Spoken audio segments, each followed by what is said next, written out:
Spotify, it should be right there, bottom right there, $48 billion. 48.2. 48.2 billion. So if they're up 15%, if you do divided by 85, what number do you come up with, Rob? I know you can do it in your head, please. So, okay, so 48. It was four. So they made roughly $8 billion this week. Holy crap. Mm-hmm. They made roughly $6 to $8 billion this week, closer to $8 billion this week, okay, after announcing this. That's amazing. For $250 million.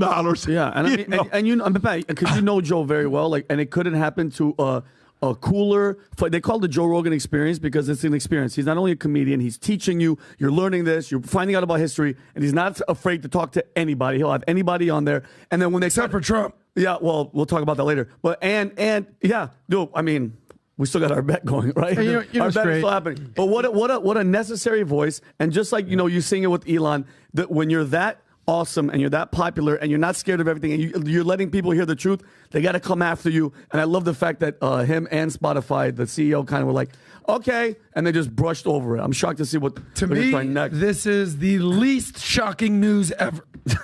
Because I remember 2020 when we were in Dallas starting Peabody Podcast, there was breaking news. It was right in the middle of COVID, maybe June of 2020, I want to say.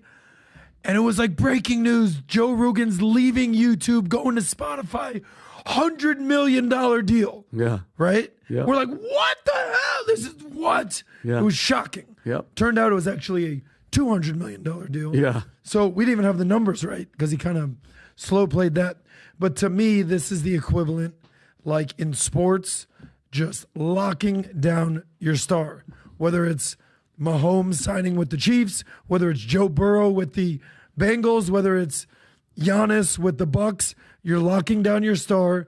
There's going to be some sort of hometown discount for loyalty because he could go elsewhere and get more money.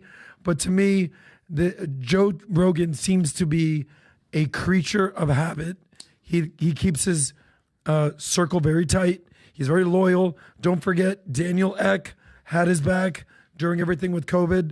So I think that this was inevitable and good for Joe. I tell you what, again, sometimes I go into restaurants, and such a bad thing, and I say that I'd love to run a restaurant one day and just treat customers royally. Yeah. And use data and paying attention and a little bit of being nosy in when people are talking to see how can make their day a better day. Shout out to Will Guidera, Unreasonable Hospitality. Just because curious what it is. I'd love to one day run a sports team just to see what it's like.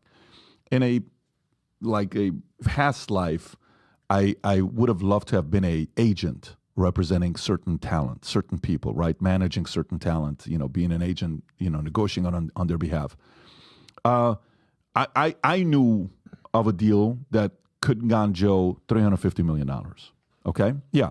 Oh. And by the way, here's a part you got to realize, okay? Why Joe is very different and very unique. Spotify knows they have a great deal here. Spotify knows they underpaid.